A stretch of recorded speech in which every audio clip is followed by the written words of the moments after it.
दशम स्कंद 23वां अध्याय यज्ञ पत्नियों पर कृपा।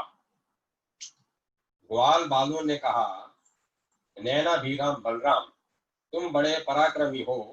हमारे चित्तचोर श्याम सुंदर, तुमने बड़े बड़े दुष्टों का संहार किया है। उन्हीं दुष्टों के समान यह भूख भी हमें सता रही है। अतः तुम दोनों इसे भी बुझाने का कोई उपाय करो। श्री सुखदेव जी ने कहा, परीक्षित, जब ग्वाल बालों ने देवकी नंदन भगवान श्री कृष्ण से इस प्रकार प्रार्थना की, तब उन्होंने मथुरा की अपनी भक्त ब्राह्मण पत्नी पर अनुग्रह करने के लिए यह बात कही।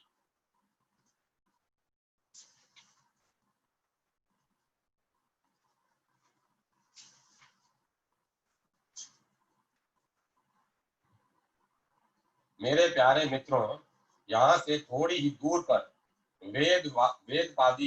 वेदवादी ब्राह्मण स्वर्ग की कामनाओं से अंगिरस नाम का यज्ञ कर रहे हैं। तुम उनकी यज्ञशाला में जाओ।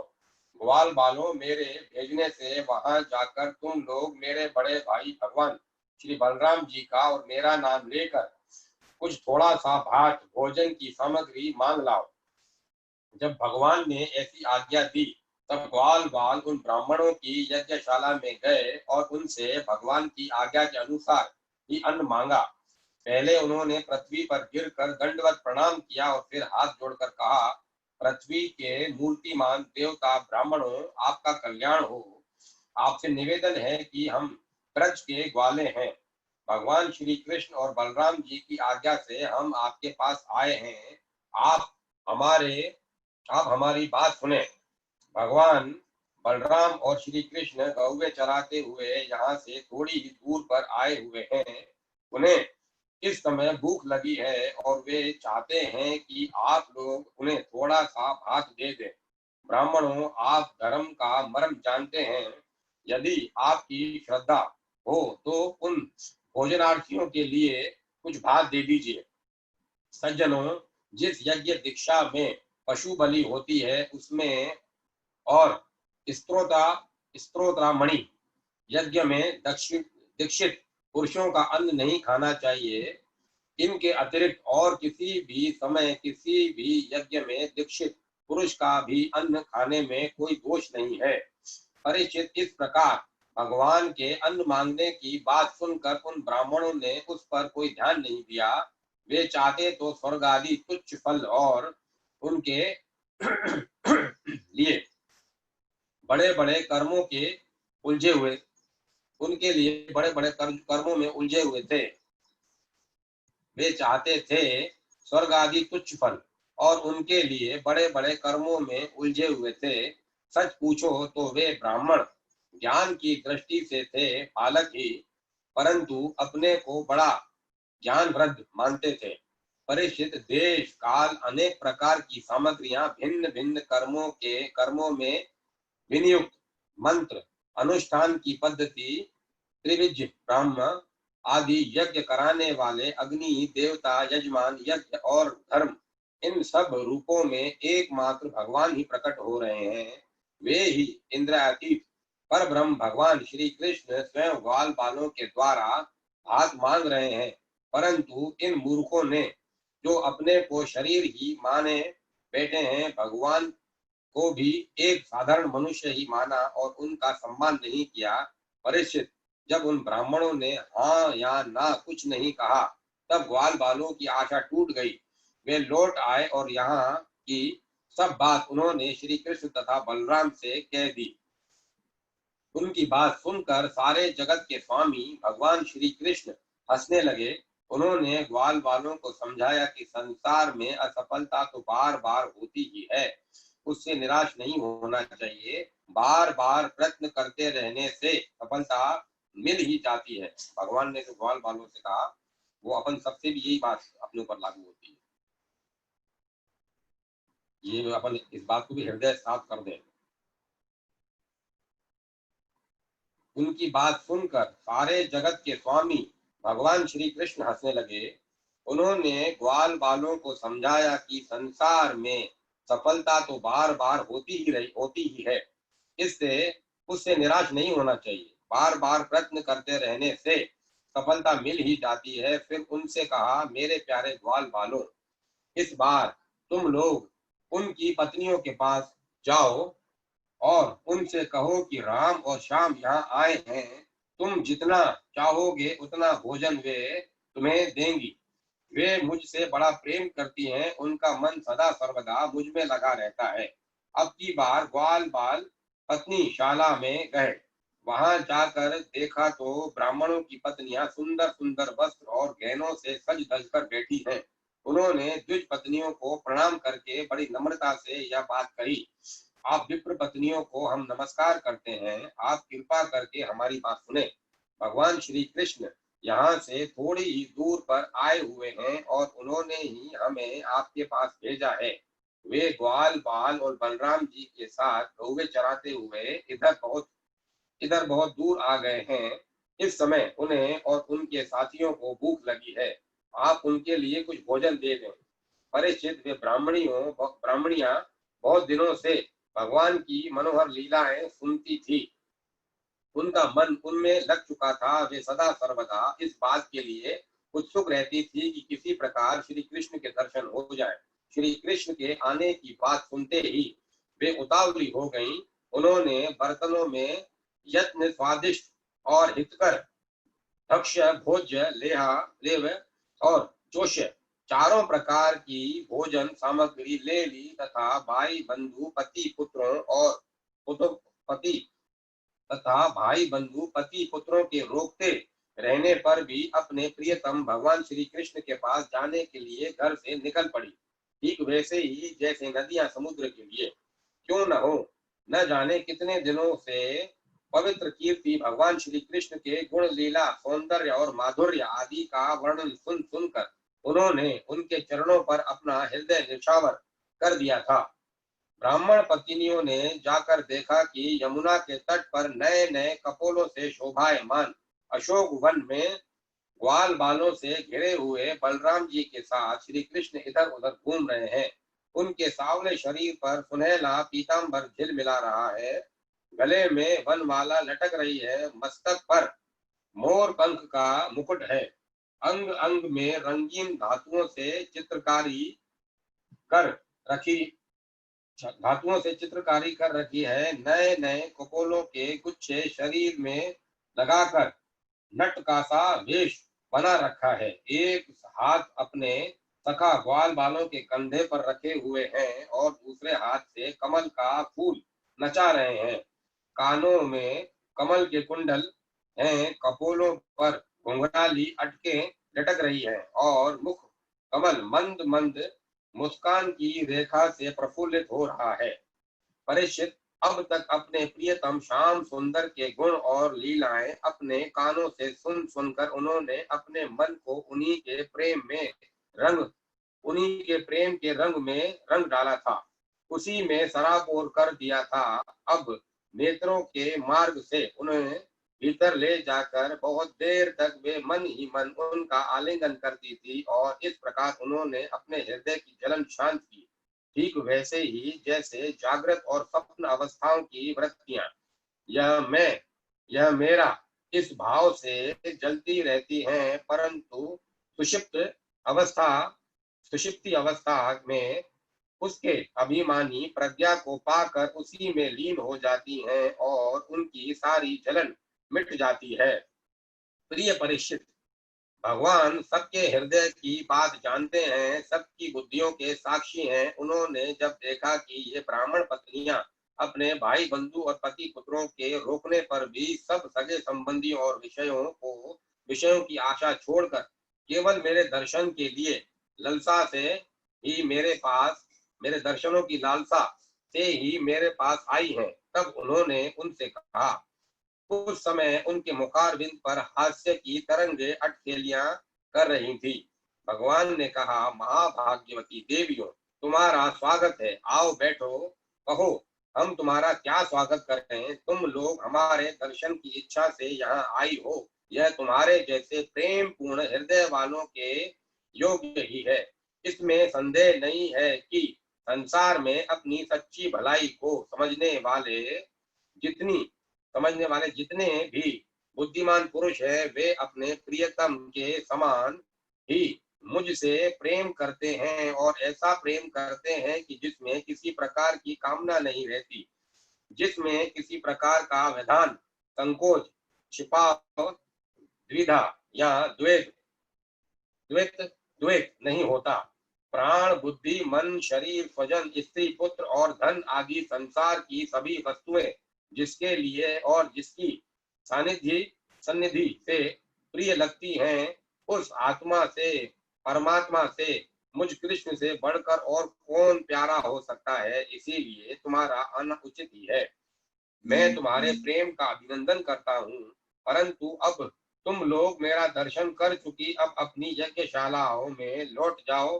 तुम्हारे पति ब्राह्मण ग्रस्त हैं, वे तुम्हारे साथ मिलकर ही अपना यज्ञ पूर्ण कर सकेंगे। ब्राह्मण पत्नियों ने कहा, अंतर्यामी श्याम सुंदर, आपकी यह बात निठुरता से पूर्ण है। आपको ऐसी बात नहीं कहनी चाहिए। श्रुतियां कहती हैं कि जो एक बार भगवान को प्राप्त हो जाता है उसे फिर संसार में नहीं लौटना पड़ता। आप अपनी यह वेदवाणी सत्य कीजिए। हम अपने समस्त सगे संबंधियों की आज्ञा का उल्लंघन करके आपके चरणों में इसीलिए आई हैं कि आपके चरणों में गिरी हुई तुलसी की माला अपने केशों में धारण करें। स्वामी, अब हमारे पति, पुत्र, माता पिता, भाई बंधु और स्वजन संबंधी हमें स्वीकार नहीं करेंगे, फिर दूसरों की तो बात ही क्या है। वीर शिरोमणे, अब हम आपके चरणों में आ पड़ी हैं, हमें और किसी का सहारा नहीं है। इसीलिए अब हमें दूसरों की शरण में न जाना पड़े, ऐसी व्यवस्था कीजिए। भगवान श्री कृष्ण ने कहा, देवियों, तुम्हारे पति, पुत्र, माता पिता, भाई बंधु कोई भी तुम्हारा तिरस्कार नहीं करेंगे। उनकी तो बात ही क्या, सारा संसार तुम्हारा सम्मान करेगा। इसका कारण है कि तुम मेरी हो गई हो, मुझसे युक्त हो गई हो। देखो न, ये देवता मेरी बात का अनुमोदन कर रहे हैं। देवियों, इस संसार में मेरा अंग संग ही मनुष्यों में मेरी प्रीति का, अनुराग का कारण नहीं है। इसीलिए तुम जाओ, अपना मन मुझ में लगा दो, तुम्हें बहुत शीघ्र मेरी प्राप्ति हो जाएगी। श्री सुखदेव जी कहते हैं, परीक्षित, जब भगवान ने इस प्रकार कहा तब वे ब्राह्मण पत्नियां यज्ञशाला में लौट गई। उन ब्राह्मणों ने अपनी स्त्रियों के में तनिक भी दोष दृष्टि नहीं की।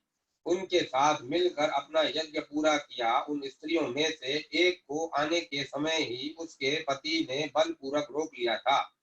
इस पर उस ब्राह्मण पत्नी ने भगवान के वैसे ही स्वरूप का ध्यान किया जैसा कि बहुत दिनों से सुन रखा था।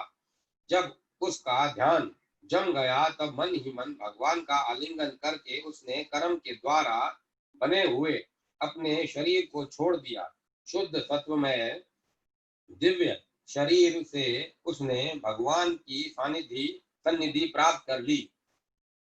इधर भगवान श्री कृष्ण ने ब्राह्मणियों के लाए हुए उस 4 प्रकार के अन्न से पहले ग्वाल बालों को भोजन कराया और फिर उन्होंने स्वयं ही भोजन किया। परीक्षित, इस प्रकार लीला मनुष्य भगवान श्री कृष्ण ने मनुष्य की सी लीला की और अपने सौंदर्य, माधुर्य, वाणी और कर्मों से गौएं, ग्वाल बाल और गोपियों को आनंदित किया और स्वयं भी उनके अलौकिक प्रेम रस का आस्वादन करके आनंदित हुए। परीक्षित, इधर जब ब्राह्मणों को यह मालूम हुआ कि श्री कृष्ण तो स्वयं भगवान है, तब उन्हें बड़ा पछतावा हुआ। वे सोचने लगे कि जगदीश्वर भगवान श्री कृष्ण और बलराम की आज्ञा का उल्लंघन करके हमने बड़ा भारी अपराध किया है। वे तो मनुष्यों की सी लीला करते हुए भी परमेश्वर ही हैं। जब उन्होंने देखा कि हमारी पत्नियों के हृदय में तो भगवान का अलौकिक प्रेम है और हम लोग इससे उससे बिल्कुल रीते हैं, तब वे पछता पछता कर अपनी निंदा करने लगे। वे कहने लगे, हाय, हम भगवान श्री कृष्ण से विमुख हैं। बड़े ऊंचे कुल में हमारा जन्म हुआ, गायत्री ग्रहण करके हम द्विजाति हुए। वेदा अध्ययन करके हमने बड़े बड़े यज्ञ किए, परंतु वह सब किस काम का? धिक्कार है, धिक्कार है। हमारी विद्या व्यर्थ गई, हमारे व्रत बुरे सिद्ध हुए, हमारी इस बहु ज्ञाता को धिक्कार है। ऊंचे वंश में जन्म लेना, कर्म कांड में निपुण होना किसी काम का न आया, इन्हें बार बार धिक्कार है। निश्चय ही भगवान की माया बड़े बड़े योगियों को भी मोहित कर देती है, तभी तो हम कहलाते हैं मनुष्यों के गुरु और ब्राह्मण, परंतु अपने सच्चे स्वार्थ और परमार्थ के विषय में बिल्कुल भूले हुए हैं। कितने आश्चर्य की बात है, देखो तो सही। यद्यपि ये स्त्रियां हैं, तथापि जगत गुरु भगवान श्री कृष्ण में इनका इतना अगाध प्रेम है, अखंड अनुराग है। उसी से इन्होंने गृहस्थी की वह बहुत बड़ी फांसी भी काट डाली, जो मृत्यु के साथ भी नहीं कटती। इनके न तो द्विज जाति के योग्य यज्ञोपवीत आदि संस्कार हुए हैं, और न तो इन्होंने गुरुकुल में ही निवास किया है, न इन्होंने तपस्या की है, न तो के संबंध में ही कुछ विवेक विचार किया है। इनकी बात तो दूर रही, इनमें न तो पूरी पवित्रता है और न तो शुद्ध कर्म ही। फिर भी समस्त योगेश्वरों के ईश्वर पुण्य कीर्ति भगवान श्री कृष्ण के चरणों में इनका दृढ़ प्रेम है, और हमने अपने संस्कार किए हैं, गुरुकुल में निवास किया है, तपस्या की है, आत्मा अनुसंधान किया है, पवित्रता का निर्वाह किया है, तथा अच्छे अच्छे कर्म किए हैं, फिर भी भगवान के चरणों में हमारा प्रेम नहीं है।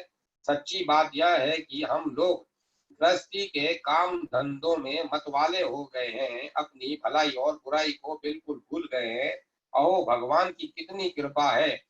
भगवत भक्त वत्सल प्रभु ने ग्वाल बालों को भेजकर उनके वचनों से हमें चेतावनी दी, अपनी याद दिलाई।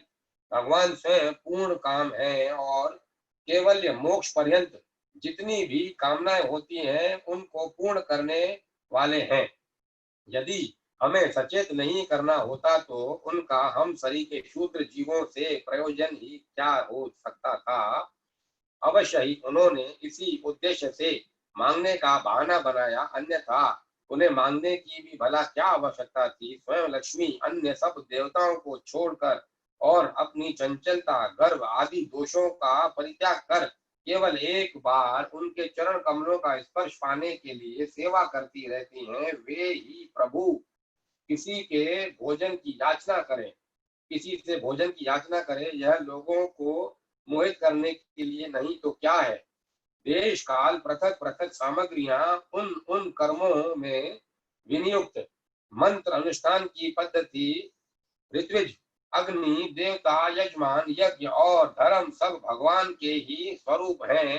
वे ही योगेश्वरों के भी ईश्वर भगवान विष्णु स्वयं श्री कृष्ण के रूप में यदुवंशियों में अवतरित अवतीर्ण हुए हैं। यह बात हमने सुन रखी है, परंतु हम इतने मूढ़ हैं कि उन्हें पहचान न सके। यह सब होने पर भी हम धन्य धन्याति धन्य हैं, हमारे अहोभाग्य हैं। तभी तो हमें कि वैसी पत्नियां प्राप्त हुई हैं, उनकी भक्ति से हमारी बुद्धि भी भगवान श्री कृष्ण के अविचल प्रेम से युक्त हो गई है। प्रभु, हम अचिंत्य और अनंत ऐश्वर्यों के स्वामी हैं। श्री कृष्ण आपका ज्ञान अबाध है। प्रभु, आप अचिंत्य और अनंत ऐश्वर्यों के स्वामी हैं। श्री कृष्ण आपका ज्ञान अबाध है। आपकी ही माया से हमारी बुद्धि मोहित हो रही है, और हम कर्मों के पचड़े में भटक रहे हैं। हम आपको नमस्कार करते हैं। वे आदि पुरुषोत्तम भगवान श्री कृष्ण हमारे इस अपराध को क्षमा करें, क्योंकि हमारी बुद्धि उनकी माया से मोहित हो रही है, और हम उनके प्रभाव को न जानने वाले अज्ञानी हैं। परीक्षित, उन ब्राह्मणों ने श्री कृष्ण का तिरस्कार किया था, अतः उन्हें अपने अपराध की स्मृति से बड़ा पश्चाताप हुआ, और उनके हृदय में श्री कृष्ण बलराम के दर्शन की बड़ी इच्छा भी हुई, परंतु कंस के डर के मारे वे उनका दर्शन करने न जा सके। 24वां अध्याय इंद्र यज्ञ निवारण। श्री सुखदेव जी कहते हैं, परीक्षित, भगवान श्री कृष्ण बलराम जी के साथ वृंदावन में रहकर अनेकों प्रकार की लीलाएं कर रहे थे। उन्होंने एक दिन देखा कि वहां से सब गोप इंद्र यज्ञ करने की तैयारियां कर रहे हैं। भगवान कृष्ण श्री कृष्ण सबके अंतर्यामी और सर्वज्ञ हैं।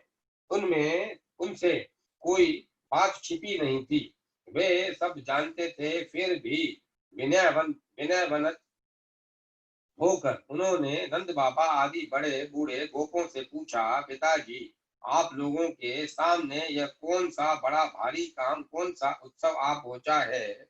इसका फल क्या है? किस उद्देश्य से कौन लोग किन साधनों के द्वारा यह यज्ञ किया करते हैं? पिताजी, आप मुझे यह अवश्य बताइए। आप मेरे पिता हैं और मैं आपका पुत्र। यह बात सुनने के लिए मुझे बड़ी उत्कंठा भी है।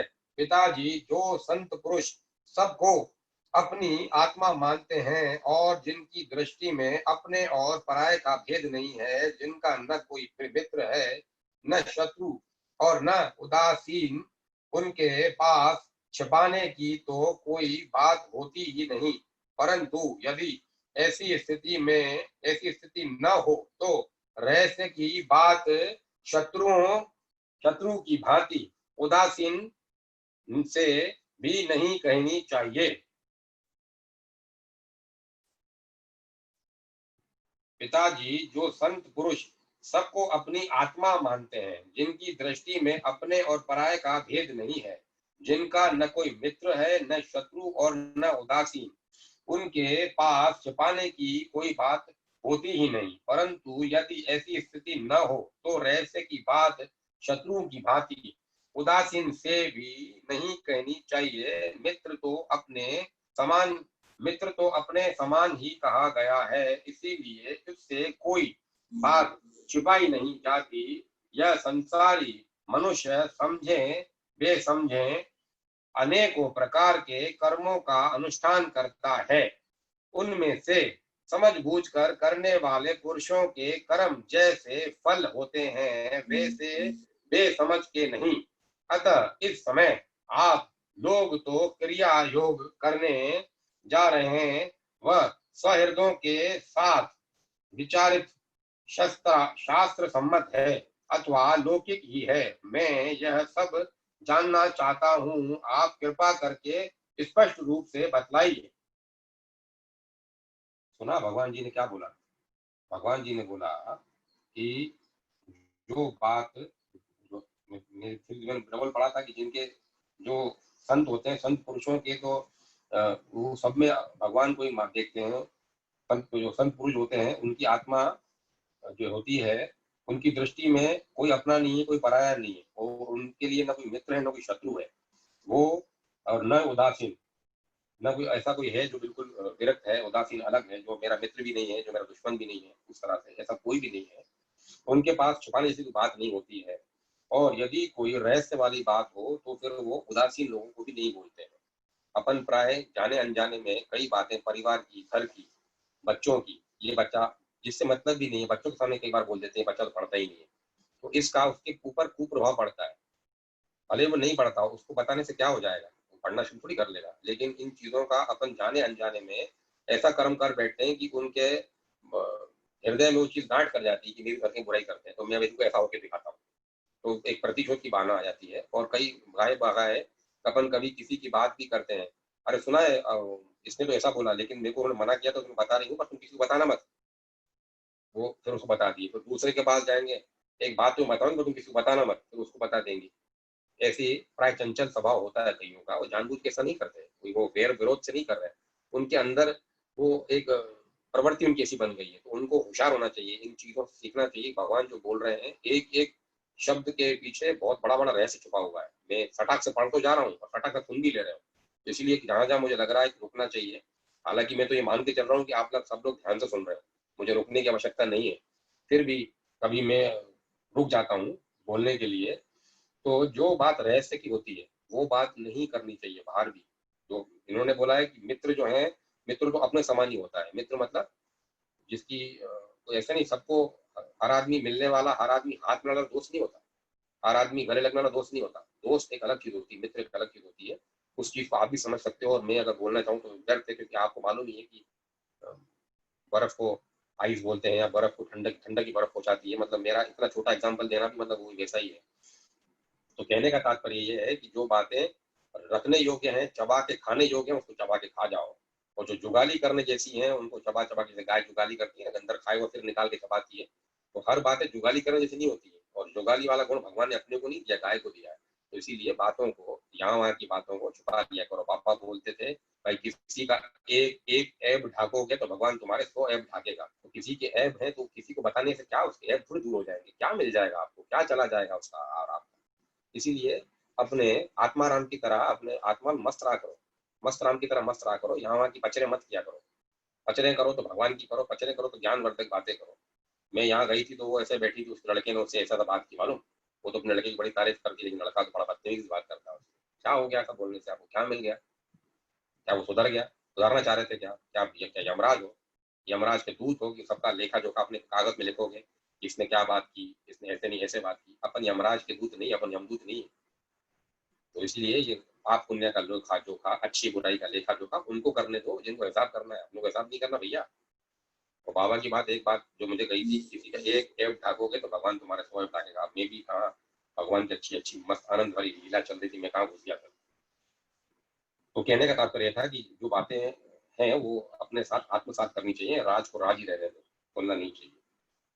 और देखा, जैसे पीछे भगवान ने कहा था कि जाओ तुम्हें कोई तो तुम मेरे पास आई हो, पति पुत्र बंधनों को सबको छोड़ के आई हो, तो तुमने जाओ वापस, तुम्हें कोई नहीं रोकेगा, सब तुम्हारे को स्वीकार करेंगे, क्योंकि हमने तुम्हें स्वीकार कर लिया। तो अपन कहते हैं ना, जिस पे कृपा राम की होए, जिस पे कृपा करे सो कोय। जब उसकी कृपा हो जाएगी, हर आदमी पर कृपा करता है। और जैसे इन ब्राह्मणों ने भी कहा कि हम तो इतने पढ़े लिखे, इतना हमने कर्म कांड किया, हमारी पत्नियां तो जैसे दूर थे, उन्होंने तो कुछ किया भी नहीं, और इतना पवित्रता अगर मेंटेन नहीं करती, वो तो घर में काम करेगा, जो झाड़ू पोछे करेगा, वो कहाँ से पूरा पवित्रता मेंटेन कर सकता है? इसका तात्पर्य ये है, दूसरी तरफ मत जाना कि वो पवित्र नहीं है, पूरी पवित्र है। और स्त्रियों से ज्यादा धर्म पुण्य करने वाला कोई नहीं है। अब आपको खाना खिला रही है, भगवान के निमित्त काम था, भगवान को खाना पहुंचाना था आपको, तो भगवान का प्रतिनिधित्व किसने किया? उन महिलाओं ने किया जिन्होंने आपको खाना बना के दिया। आपके घर कोई आ रहा है तो उसको चाय नाश्ता किसने दिया? उन महिलाओं ने दिया। तो उनके मुंह में पानी कहाँ से गया? वो गया।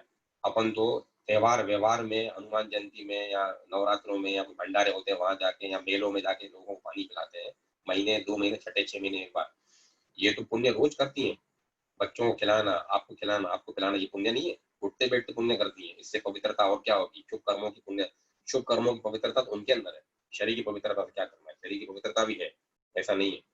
एक्सप्लेन करने बैठेंगे तो वो होगी। तो उन्होंने कहा कि हम तो प्रभु के जैसे पास हैं, इतने हैं। और जैसे ये तीन जो बाकी औरतें गई थी, जो बाकी माता ब्राह्मणी गई थी भगवान के पास, और एक नहीं था भाई जिनको बलपूर्वक रोक दिया था, और वो उनके पति ने रोक दिया था, और वो उसी में भगवान में लीन हो गई, और उनके प्राण पखेरु भगवान के चरणों में जाके समा गए, उड़ गए वहां से, वो उनके शरीर को छोड़ के। तो कहते हैं ना, के ओडा ही दूर, के दूर भी ओडा सुपरी, मतलब कोई के ओडा ही दूर, कि कोई दूर है, कोई पास होके भी दूर है, के दूर भी ओडा सुपरी, कोई दूर भी होके अपने पास है। और के न चढ़न चित्त थे, के न विसरन मूर, कोई कभी चित्त में चढ़ता भी नहीं और कभी कोई विसरता भी नहीं है। ऐसे ऐसे लोग रहते हैं, दूर होके भी पास रहते हैं, और कुछ लोग पास होके भी दूर होते हैं। और कोई पास होके भी दिल पे चित्त पे नहीं चढ़ पाते, और कोई दूर होके भी दिल से उतर नहीं पाते। इस तरह भगवान के अंदर उनकी सानिध्य, और भगवान की जो पूजा अर्चना की थी, और उन्होंने ध्यान लगा हुआ था, यहाँ यज्ञ में होते भी वहां थे। तो उनका पहुंचना भी सकारात्मक रहा, नहीं पहुंचना भी सकारात्मक रहा, क्योंकि ध्यान से तो वो अपनी मानसिक पूजा कर ही रहे थे उनकी। चलो, आनंद में थोड़ा भंग पड़ गया, तो फिर से शुरू करता हूँ भगवान की बात। जिनका पिताजी, जो संत पुरुष सबको अपनी आत्मा मानते हैं, जिनकी दृष्टि में अपने और पराये का भेद नहीं है, जिनका न कोई मित्र है, न शत्रु है, न उदासीन, उनके पास छिपाने की कोई बात होती ही नहीं। परंतु यदि ऐसी स्थिति न हो तो रहस्य की बात शत्रु की भांति उदासीन से भी नहीं करनी चाहिए। मित्र तो अपने समान ही कहा गया है, इसीलिए उससे कोई बात छिपाई नहीं जाती। यह संसारी मनुष्य समझे बेसमझे अनेकों प्रकार के कर्मों का अनुष्ठान करता है, उनमें से समझ बूझकर करने वाले पुरुषों के कर्म जैसे सफल होते हैं, वैसे बेसमझ के नहीं। अतः इस समय आप लोग जो क्रिया योग करने जा रहे हैं, वे सहृदयों के साथ विचारित शास्त्र सम्मत हैं अथवा लौकिक ही हैं, मैं यह सब जानना चाहता हूँ। आप कृपा करके स्पष्ट रूप से बतलाइए। नंद बाबा ने कहा, बेटा, भगवान इंद्र वर्षा करने वाले मेघों के स्वामी हैं।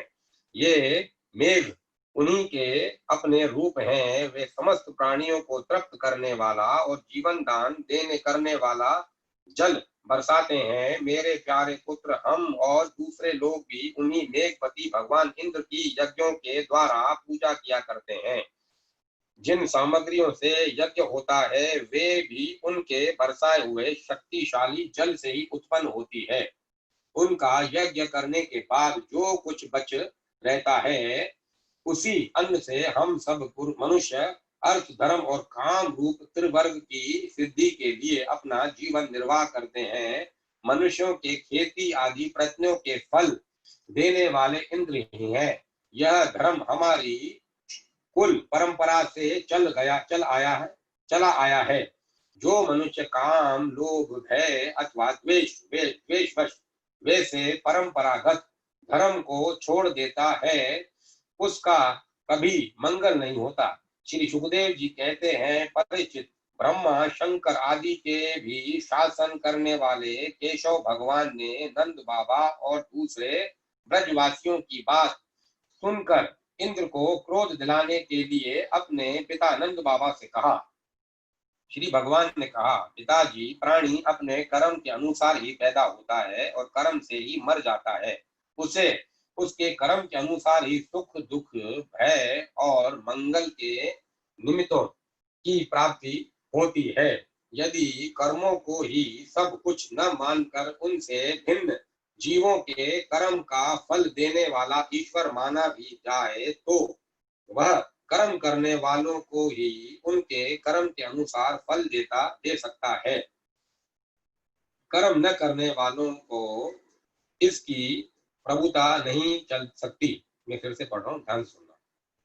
श्री भगवान ने कहा, पिताजी, प्राणी अपने कर्म के अनुसार ही पैदा होता है और कर्म से ही मर जाता है।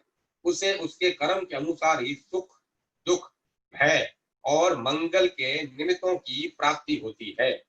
यदि कर्मों को ही सब कुछ न मानकर उनसे भिन्न जीवों के कर्म का फल देने वाला ईश्वर माना जाए, तो वह कर्म करने वालों को ही उनके कर्म के अनुसार फल दे सकता है। कर्म न करने वालों पर उसकी प्रभुता नहीं चल सकती।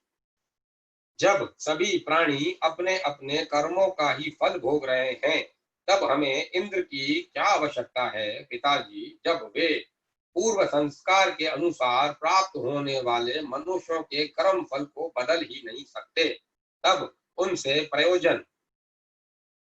प्रयोजन मनुष्य अपने स्वभाव पूर्व संस्कारों के अधीन है। वह उसी का अनुसरण करता है। यहाँ तक कि देवता, असुर, मनुष्य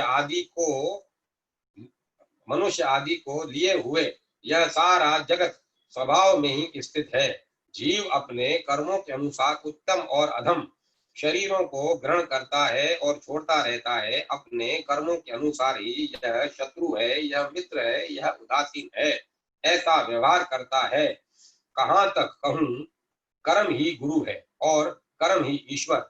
इसीलिए पिताजी, मनुष्यों को चाहिए कि पूर्व संस्कारों के अनुसार अपने वर्ण और आश्रम के अनुकूल धर्मों का पालन करता हुआ कर्म का ही आदर करे, जिसके द्वारा मनुष्य की जीविका सुगमता से चलती है।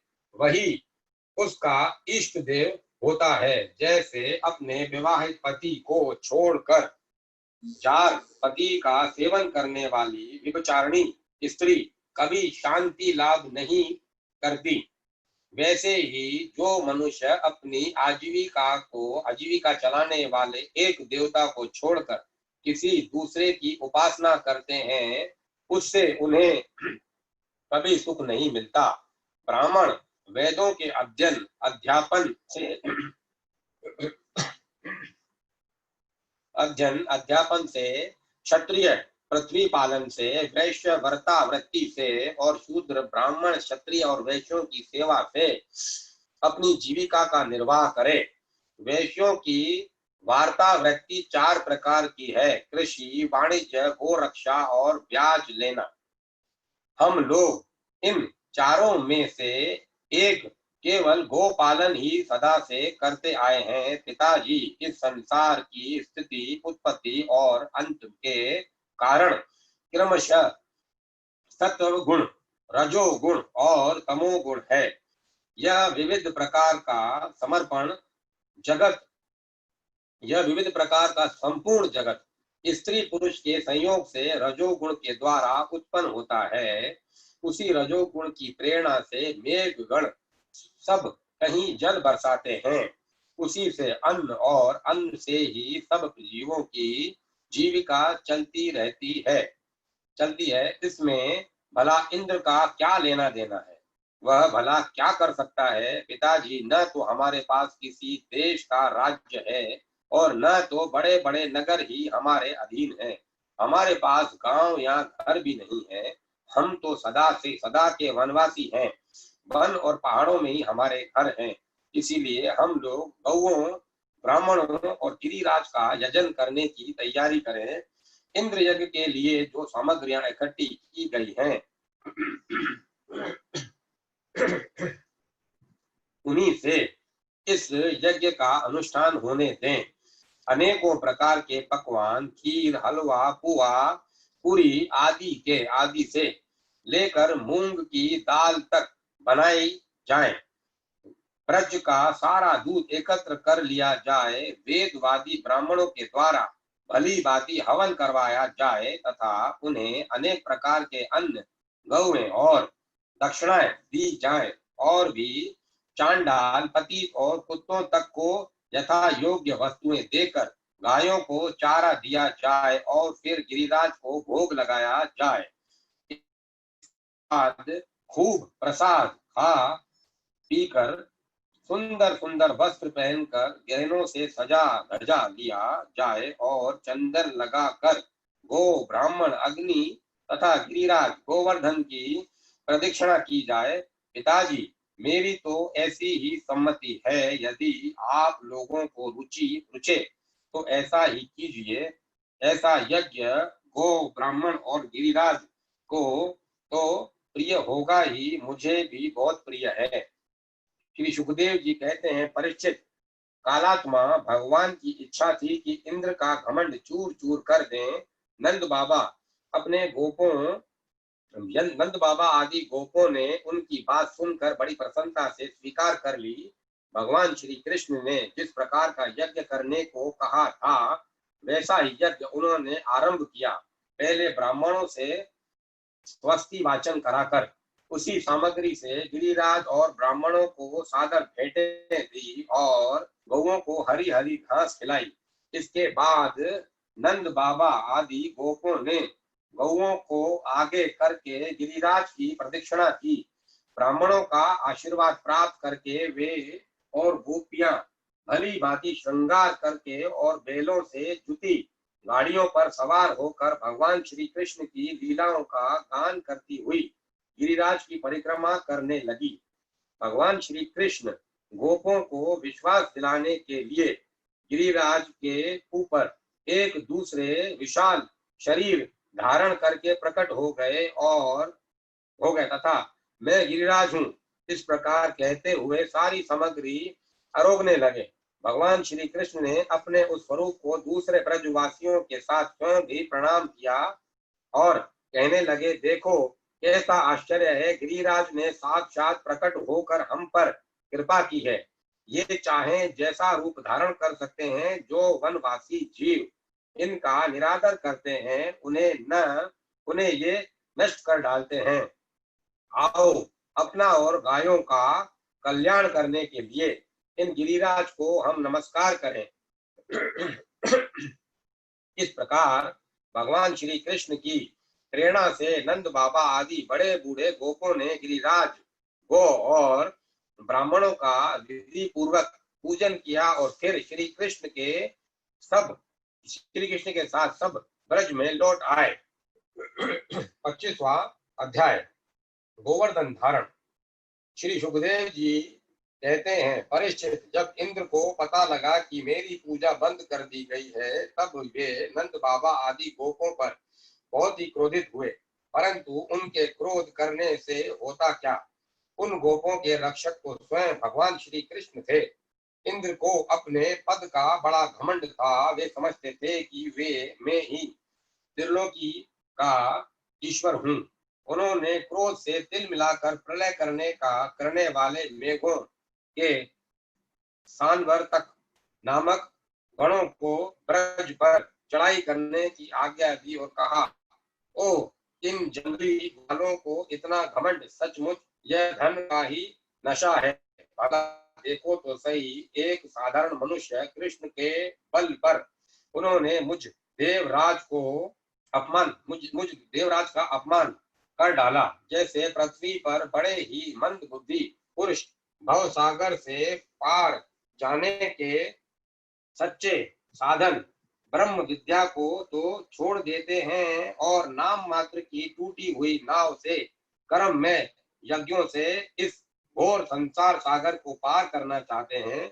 कृष्ण बकवादी, नादान, अभिमानी और मूर्ख होने पर भी अपने को बहुत बड़ा ज्ञानी समझता है। यह स्वयं मृत्यु का ग्रास है, वह स्वयं मृत्यु का ग्रास है, फिर भी उसी का सहारा लेकर इन अहिरों ने मेरी अवहेलना की है। एक तो ये यूं ही धन के नशे में चूर हो रहे हैं, दूसरे कृष्ण ने इनको और बढ़ावा दे दिया है। अब तुम लोग जाकर इनके इस धन के घमंड और हेकड़ी को धूल में मिला दो तथा उनके पशुओं का संहार कर डालो। मैं भी तुम्हारे पीछे पीछे ऐरावत हाथी पर चढ़कर नंद के ब्रज का नाश करने के लिए महापराक्रमी मरुद गणों के साथ आता हूँ। श्री सुखदेव जी कहते हैं, परीक्षित, इंद्र ने इस प्रकार प्रलय के मेघों को आज्ञा दी और उनके बंधन खोल दिए। अब वे बड़े वेग से नंद बाबा के ब्रज पर चढ़ आए और मूसलाधार पानी बरसा कर ब्रज को पीड़ित करने लगे। चारों ओर बिजलियां चमकने लगी, बादल आपस में टकरा कर कड़कने लगे और प्रचंड आंधी की प्रेरणा से वे बड़े बड़े ओले बरसाने लगे। इस प्रकार जब दल के दल बादल बार बार आकर खंबे के समान मोटी मोटी धाराएं गिराने लगे, तब ब्रज भूमि का कोना कोना पानी से भर गया और कहाँ नीचा है कहाँ ऊंचा है इसका पता चलना कठिन हो गया। इस प्रकार मूसलाधार वर्षा तथा झंझावात के झपाटे से जब एक एक पशु ठिठुरने और कांपने लगा, ग्वाल और ग्वालिनें भी ठंड के मारे अत्यंत व्याकुल हो गई, तब वे सब के सब भगवान श्री कृष्ण की शरण में आए। मूसलाधार वर्षा से सताए जाने के कारण सबने अपने अपने सिर और बच्चों को निहुक कर अपने शरीर के नीचे छुपा लिया था और वे कांपते कांपते भगवान के चरण शरण में पहुंचे और बोले, प्यारे श्री कृष्ण, तुम बड़े भाग्यवान हो। अब तो कृष्ण केवल तुम्हारा ही भाग्य से हमारी रक्षा होगी। प्रभु, इस सारे गोकुल के एकमात्र स्वामी, एकमात्र रक्षक तुम ही हो। भक्त वत्सल, इंद्र के क्रोध से अब तुम ही हमारी रक्षा कर सकते हो। भगवान ने देखा कि वर्षा और ओलों की मार से पीड़ित होकर सब बेहोश हो रहे हैं। वे समझ गए कि यह सारी करतूत इंद्र की है, उन्होंने ही क्रोधवश ऐसा किया है। वे मन ही मन कहने लगे, हमने इंद्र का यज्ञ भंग कर दिया, इसी से वे ब्रज का नाश करने के लिए बिना ऋतु के ही यह प्रचंड वायु और ओलों के साथ घनघोर वर्षा कर रहे हैं। अच्छा, मैं अपनी योग माया से इनका भली भांति जवाब दूंगा। ये मूर्तावश अपने को लोकपाल मानते हैं। इनके ऐश्वर्य और उनका घमंड तथा अज्ञान में चूर चूर कर दूंगा। देवता लोग तो सत्व प्रधान होते हैं, इनमें अपने ऐश्वर्य और पद का अभिमान न होना चाहिए। अतः यह उचित ही है कि उन सतव गुण से च्युत सतव गुण से च्युत दुष्ट देवताओं का मैं मान भंग कर दूं। इससे अंत में उन्हें शांति ही मिलेगी। यह सारा ब्रज मेरे आश्रित है, मेरे द्वारा स्वीकृत है और एकमात्र मैं ही इसका रक्षक हूँ। अतः मैं अपनी योग माया से इसकी रक्षा करूंगा। संतों की रक्षा करना तो मेरा व्रत ही है। अब उसके पालन का अवसर आ पहुंचा है। भगवान कहते हैं, जो केवल सकृत देव प्रसन्नाय तवा स्मृति च याचते अभय सर्वभूत भयो दादम्बे तद व्रत मम। जो केवल एक बार मेरी शरण में आ जाता है और मैं तुम्हारा हूँ इस प्रकार याचना करता है, उसे मैं संपूर्ण प्राणियों से अभय कर देता हूँ। यह मेरा व्रत है। इस प्रकार कहकर भगवान श्री कृष्ण ने खेल खेल में एक ही हाथ में गिरिराज गोवर्धन का को अखंड उखाड़ लिया और जैसे छोटे छोटे बालक बरसाती छते के पुष्प को उखाड़कर हाथ में रख लेते हैं, वैसे ही उन्होंने उस पर्वत को धारण कर लिया। कुछ इसके बाद भगवान ने गोपों से कहा, माताजी, पिताजी और ब्रजवासी, तुम लोग अपनी गौएं और सब सामग्री के साथ गड्ढे इस पर्वत के गड्ढे में आकर आराम से बैठ जाओ। देखो, तुम लोग ऐसी शंका न करना कि मेरे हाथ से यह पर्वत गिर पड़ेगा। तुम लोग तनिक भी मत डरो। इस आंधी पानी के डर से तुम्हें बचाने के लिए ही मैंने यह युक्ति रची है। जब भगवान श्री कृष्ण ने इस प्रकार सबको आश्वासन दिया, ढांढस बंधाया, तब सब के सब ग्वाल अपने अपने गोधन, छकड़ों, आश्रितों, पुरोहितों और भृत्यों को अपने अपने साथ लेकर सुबीते के अनुसार गोवर्धन के गड्ढे में आ घुसे। भगवान श्री कृष्ण ने सब ब्रजवासियों के देखते देखते भूख प्यास की पीड़ा, आराम विश्राम की आवश्यकता आदि सब कुछ भुलाकर 7 दिन तक लगातार उस पर्वत को उठाए रखा। वे एक डग भी यहाँ से वहां से इधर उधर नहीं हुए। श्री कृष्ण की योग माया का यह प्रभाव देखकर इंद्र के आश्चर्य का ठिकाना न रहा। अपना संकल्प पूरा न होने के कारण उनकी सारी हेकड़ी बंद हो गई। वे भौचक्के से रह गए। इसके बाद उन्होंने मेघों को अपने आप वर्षा करने से रोक दिया।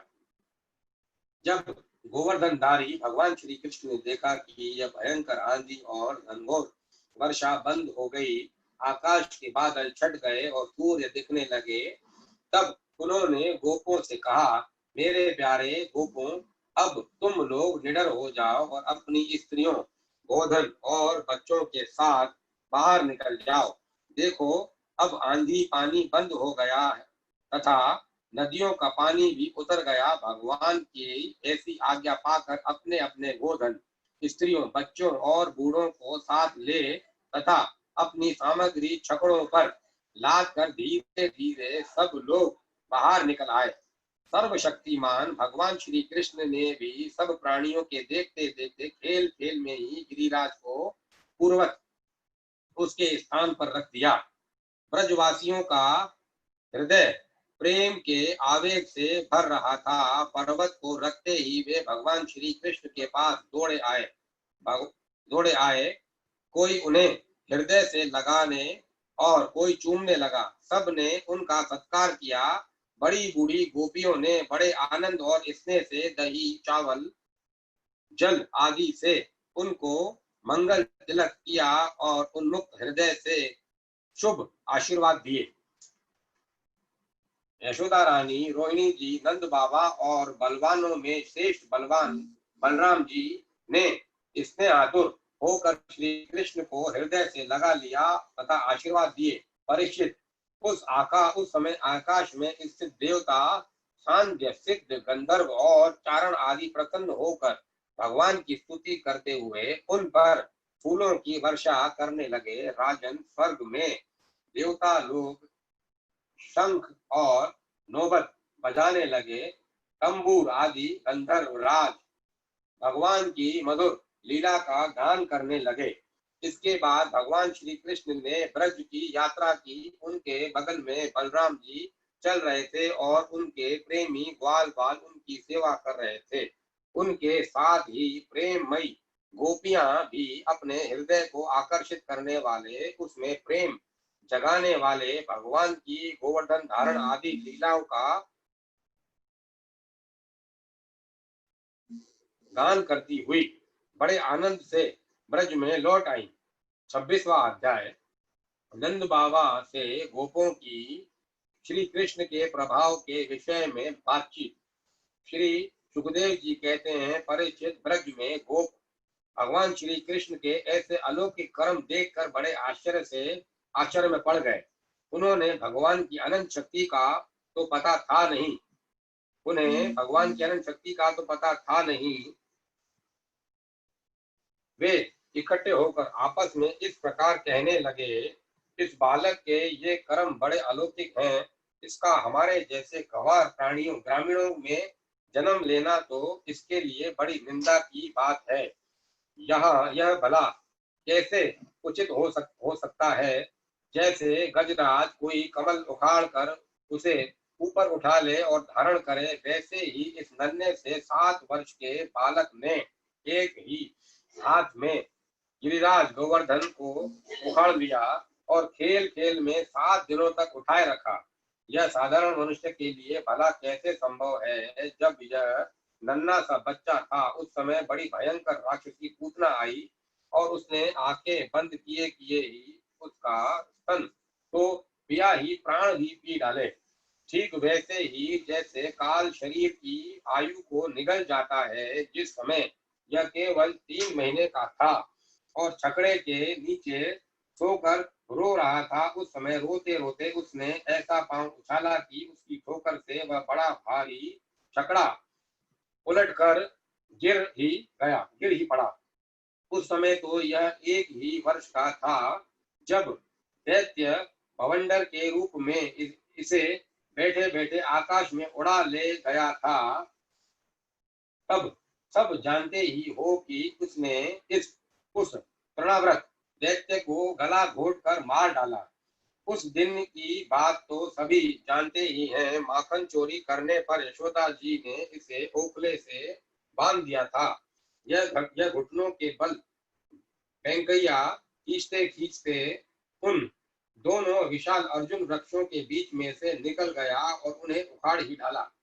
जब यह ग्वाल बाल और बलराम जी के साथ बछड़ों को चराने के लिए वन में गया था, उस समय इसको मार डालने के लिए एक दैत्य बगुले के रूप में आया और उसने दोनों हाथों से उसके दोनों ठोर पकड़कर उसे तिनके की तरह चीर डाला।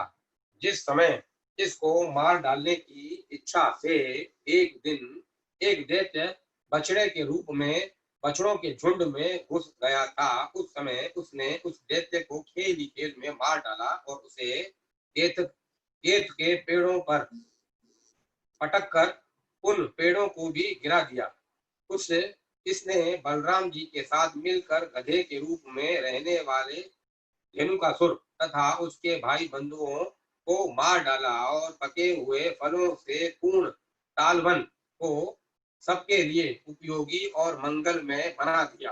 किसी ने बलशाली बलराम जी के द्वारा क्रूर प्रलंभासुर को मरवा डाला तथा दावा नल से गौओं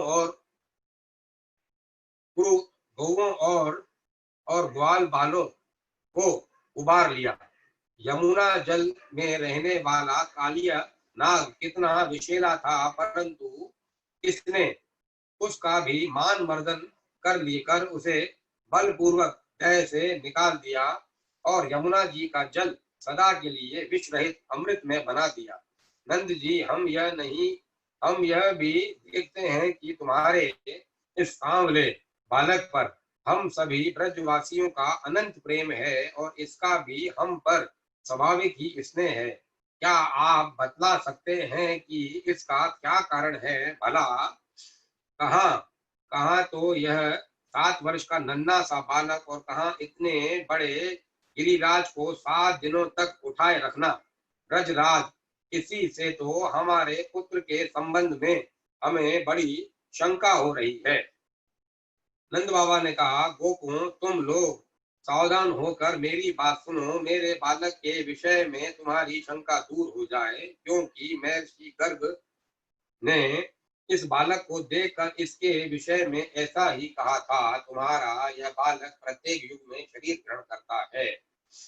विभिन्न युगों में इसने श्वेत, रक्त और पित्त ये भिन्न भिन्न रंग स्वीकार किए थे। इस बार यह कृष्ण वर्ण हुआ है। नंद जी, यह तुम्हारा पुत्र पहले कई वसुदेव के घर भी पैदा हुआ था। इसीलिए इस रहस्य को जानने वाले लोग इसका नाम श्रीमान वासुदेव है ऐसा कहते हैं। तुम्हारे पुत्र के गुण और कर्मों के अनुरूप और भी बहुत से नाम हैं तथा बहुत से रूप। मैं तो उन नामों को जानता हूँ, परंतु संसार के साधारण लोग नहीं जानते। यह तुम लोगों का परम कल्याण करेगा। समस्त गोप और गौओं को यह बहुत ही आनंदित करेगा। इसकी सहायता से तुम लोग बड़ी बड़ी विपत्तियों को बड़ी सुगमता से पार कर लोगे। ब्रजराज, पूर्व काल में एक बार पृथ्वी के कोई राजा नहीं रह गया था। डाकुओं ने चारों ओर लूट खसोट मचा रखी थी। तब तुम्हारे ही किसी पुत्र ने सज्जन पुरुषों की रक्षा के लिए और इससे बल पाकर उन लोगों ने लुटेरों पर विजय प्राप्त की। नंद बाबा, जो तुम्हारे इस सांवले शिशु से प्रेम करते हैं वे बड़े भाग्यवान हैं। जैसे विष्णु भगवान के कर कमलों की छत्र छाया में रहने वाले देवताओं को असुर नहीं जीत सकते, वैसे ही इससे प्रेम करने वालों को भीतरी या बाहरी किसी भी प्रकार के शत्रु नहीं जीत सकते। नंद जी, चाहे जिस दृष्टि से देखें, गुण से, ऐश्वर्य और सौंदर्य से, कीर्ति और प्रभाव से तुम्हारा बालक स्वयं भगवान नारायण के ही समान है। अतः इस बालक के अलौकिक कार्यों को देखकर आश्चर्य न करना चाहिए। गोपों, मुझे स्वयं गर्गाचार्य जी की यह आदेश देकर अपने घर चले गए। तब से मैं अलौकिक और परम सुखद कर्म करने वाले इस बालक को भगवान नारायण का ही अंश मानता हूँ। जब ब्रजवासियों ने नंद बाबा जी के मुख से गर्ग जी की यह बात सुनी, तब उनका विस्मय जाता रहा, क्योंकि अब वे अमित तेजस्वी श्री कृष्ण के प्रभाव को पूर्ण रूप से देख और सुन चुके थे।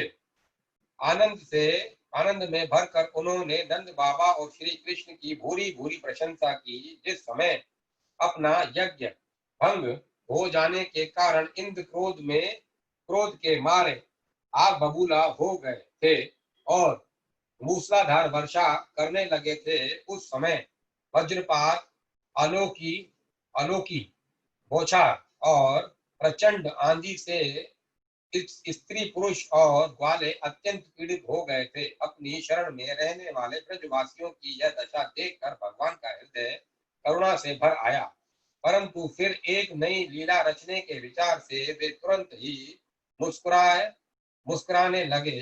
जैसे कोई नन्हा सा निर्बल बालक खेल खेल में ही बरसाती छत्ते का पुष्प उखाड़ ले, वैसे ही उन्होंने एक हाथ में ही गिरिराज गोवर्धन को उखाड़ कर धारण कर लिया और सारे ब्रज की रक्षा की। इंद्र का मद चूर करने वाले वे ही भगवान गोविंद हम पर प्रसन्न हो।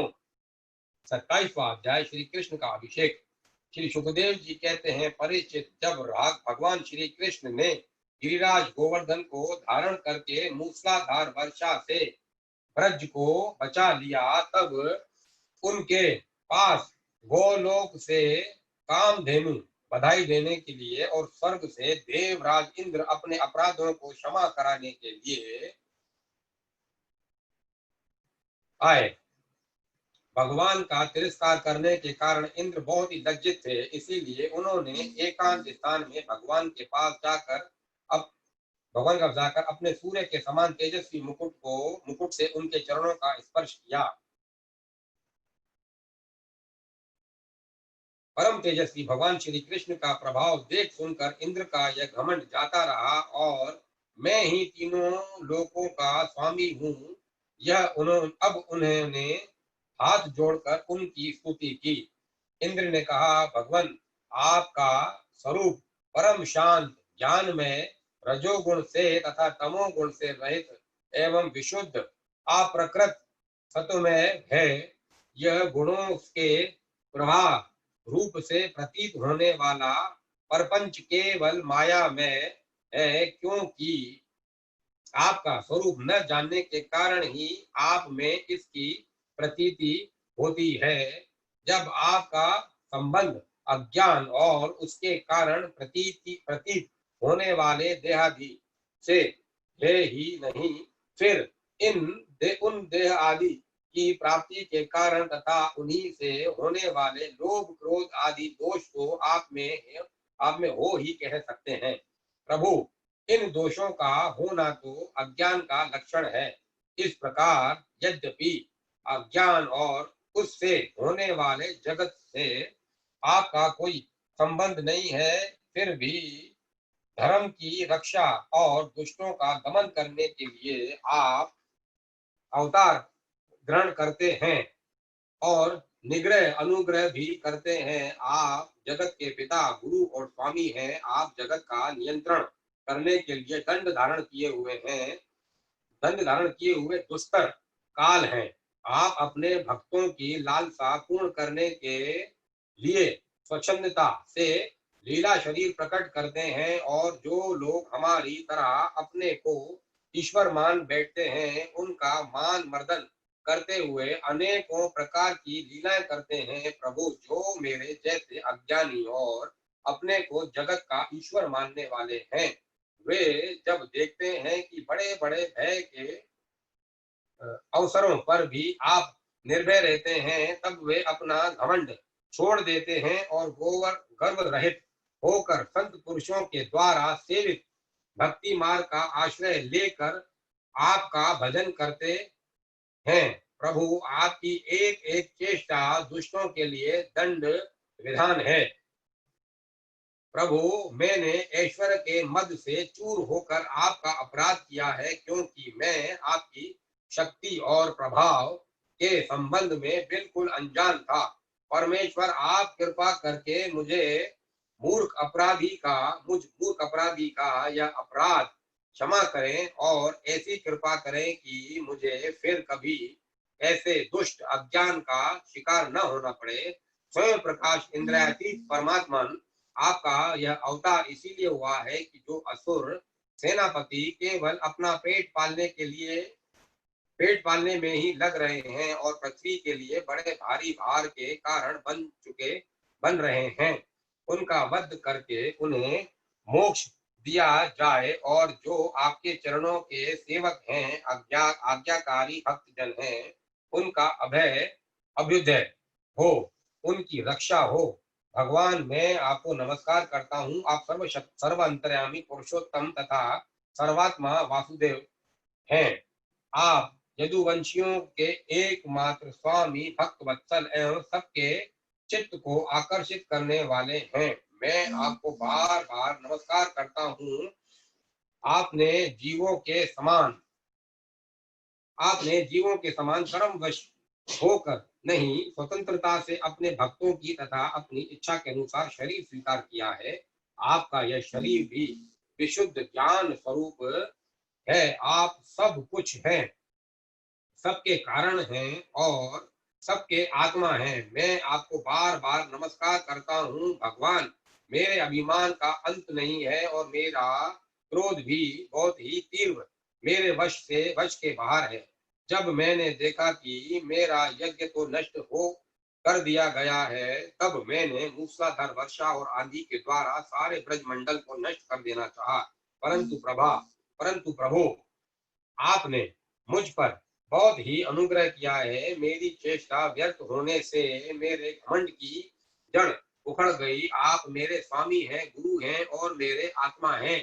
मैं आपकी शरण में हूँ। श्री सुखदेव जी कहते हैं, परीक्षित, जब देवराज इंद्र ने भगवान श्री कृष्ण की इस प्रकार स्तुति की, तब उन्होंने हंसते हुए मेघ के समान गंभीर वाणी से इंद्र को संबोधन करके कहा।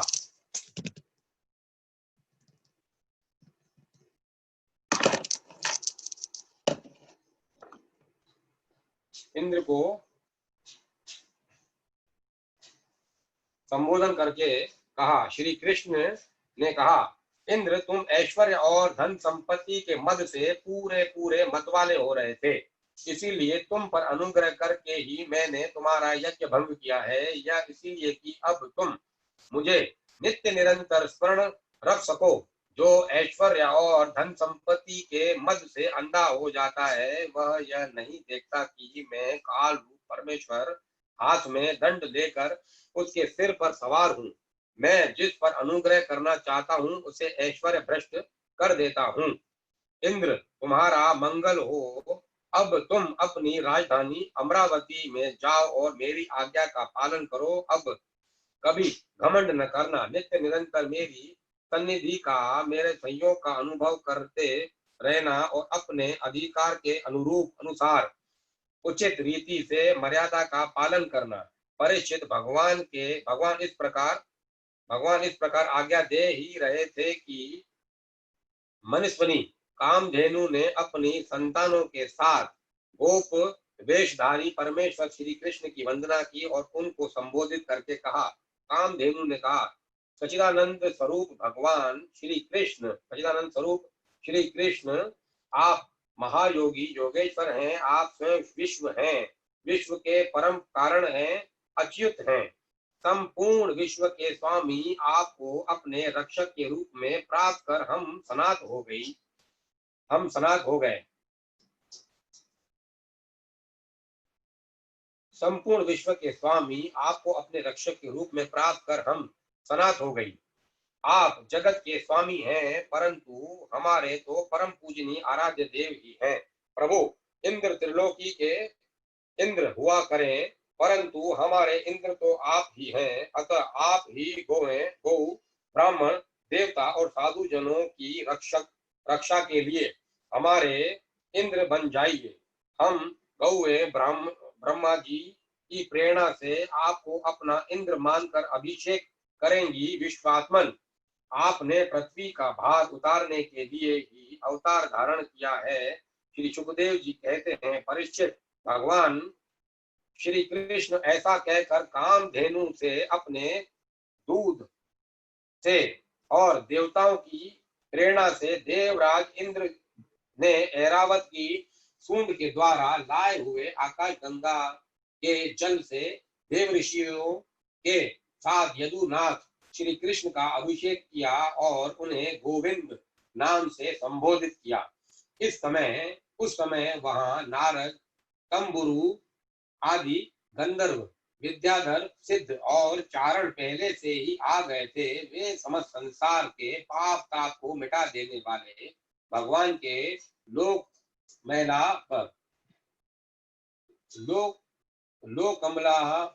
लोक मलाह यश का गान करने लगे और अप्सराएं आनंद से भरकर नृत्य करने लगी। मुख्य मुख्य देवता भगवान की स्तुति करके उन पर नंदन वन के दिव्य पुष्पों की वर्षा करने लगे। तीनों लोकों में परमानंद की बाढ़ आ गई और गौओं के स्तनों से आप ही आप इतना दूध गिरा कि पृथ्वी गीली हो गई। नदियों में विविध रसों की बाढ़ आ गई। वृक्षों से मधुधारा बहने लगी। बिना जोते बोए पृथ्वी में अनेकों प्रकार की औषधियां, अन्न पैदा हो गए। पर्वतों में छिपे हुए माणिक्य स्वयं ही बाहर निकल आए। परीक्षित, भगवान श्री कृष्ण का अभिषेक होने पर जो जीव स्वभाव से ही क्रूर है, वे भी वेरहीन हो गए। उनमें भी परस्पर मित्रता हो गई। इंद्र ने इस प्रकार इंद्र ने इस प्रकार गोप और गोकुल के स्वामी श्री गोविंद का अभिषेक किया और उनसे अनुमति प्राप्त होने पर देवता गंधर्व आदि के साथ स्वर्ग की यात्रा की। 28वां अध्याय वरुण लोक से नंद जी को छुड़ा कर लाना। श्री सुखदेव जी कहते हैं, परीक्षित, नंद बाबा ने कार्तिक शुक्ल एकादशी का उपवास किया और भगवान की पूजा की तथा उसी दिन रात में द्वादशी लगने पर स्नान करने के लिए यमुना जल में प्रवेश किया। नंद बाबा को यह मालूम नहीं था कि यह असुरों की बेला है, इसीलिए वे रात के समय ही यमुना जल में घुस गए। उस समय वरुण के सेवक एक असुर ने उन्हें पकड़ लिया और वह अपने स्वामी के पास ले गया। नंद बाबा के खो जाने से ब्रज के सारे गोप श्री कृष्ण, अब तुम ही अपने पिता को ला सकते हो, बलराम अब तुम्हारा ही भरोसा है, इस प्रकार कहते हुए रोने पीटने लगे। भगवान श्री कृष्ण सर्वशक्तिमान है एवं सदा से ही अपने भक्तों का भय भगाते आए हैं। जब उन्होंने ब्रजवासियों का रोना पीटना सुना और यह जानना कि पिताजी को वरुण का कोई सेवक ले गया है, तब वे वरुण जी के पास गए। जब लोकपाल वरुण ने देखा कि समस्त जगत के अंतरेंद्रिय और बहिरेंद्रियों के प्रवर्तक भगवान श्री कृष्ण स्वयं ही उनके यहाँ पधारे हैं, तब उन्होंने उनकी बहुत बड़ी पूजा की। भगवान के दर्शन से उनका रोम रोम आनंद से खिल उठा। इसके बाद उन्होंने भगवान से निवेदन किया। वरुण जी ने कहा, प्रभु, आज मेरा शरीर धारण करना सफल हुआ। आज मुझे संपूर्ण पुरुषार्थ प्राप्त हो गया, क्योंकि आज मुझे आपके चरणों की सेवा का शुभ अवसर प्राप्त हुआ है। आज मुझे संपूर्ण पुरुषार्थ प्राप्त हो गया, क्योंकि आज मुझे आपके चरणों की सेवा का शुभ अवसर प्राप्त हुआ है। भगवान, जिन्हें भी आपके चरण कमलों की सेवा का सुअवसर मिला, वे भव सागर से पार हो गए। आप भक्तों के भगवान, वेदांतियों के ब्रह्म और योगियों के परमात्मा हैं। आपके स्वरूप में विभिन्न लोक सृष्टियों की कल्पना करने वाली माया नहीं है, ऐसा श्रुति कहती है। मैं आपको नमस्कार करता हूँ प्रभु। मेरा यह सेवक बड़ा मूढ़ और अनजान है, वह अपने कर्तव्यों को भी नहीं जानता। वही आपके पिताजी को ले आया है, आप कृपा करके इसका अपराध क्षमा कीजिए। गोविंद, मैं जानता हूँ कि आप अपने पिता के प्रति बड़ा प्रेम भाव रखते हैं। ये आपके पिता हैं, इन्हें आप ले जाइए, परंतु भगवान, आप सबके अंतर्यामी, सबके साक्षी हैं, इसीलिए विश्व मोहन श्री कृष्ण, आप मुझ दास पर भी कृपा कीजिए। श्री सुखदेव जी कहते हैं, परीक्षित, भगवान श्री कृष्ण ब्रह्मा आदि ईश्वरों के भी ईश्वर हैं। लोकपाल वरुण ने इस प्रकार उनकी स्तुति करके उन्हें प्रसन्न किया। इसके बाद भगवान अपने पिता नंद जी को लेकर ब्रज में चले आए और ब्रजवासी भाई बंधु को आनंदित किया। नंद बाबा के वर्ण लोक में लोकपाल के इंद्रियातीत ऐश्वर्य और सुख संपत्ति को देखा था तथा यह भी देखा कि वहां के निवासी उनके पुत्र श्री कृष्ण के चरणों में झुक झुक कर प्रणाम कर रहे हैं। उन्हें बड़ा विस्मय हुआ। उन्होंने ब्रज में आकर अपने जाति भाइयों को सब बातें कह सुनाई। परीक्षित, भगवान के प्रेमी गोप यह सुनकर ऐसा समझने लगे कि अरे, ये तो स्वयं भगवान है। तब उन्होंने मन ही मन बड़ी उत्सुकता से विचार किया, और क्या कभी जगदीश्वर भगवान श्री कृष्ण हम लोगों को भी अपना यह मायातीत स्वधाम, जहाँ केवल इनके प्रेमी भक्त ही जा सकते हैं, दिखलाएंगे। परीक्षित, भगवान श्री कृष्ण स्वयं सर्वदर्शी हैं, भला उनसे यह बात कैसे छिपी रहती। वे अपने आत्मिक गोपों की यह अभिलाषा जान गए और उनका संकल्प सिद्ध करने के लिए कृपा से भरकर इस प्रकार सोचने लगे, इस संसार में जीव अज्ञान व शरीर में आत्मबुद्धि करके भांति भांति की कामना और उनकी पूर्ति के लिए नाना प्रकार के कर्म करता है। फिर उनके फल स्वरूप देवता, मनुष्य, पशु, पक्षी आदि ऊंचे नीचे योनियों में भटकता फिरता है, अपनी असली गति को, आत्म स्वरूप को नहीं पहचान पाता।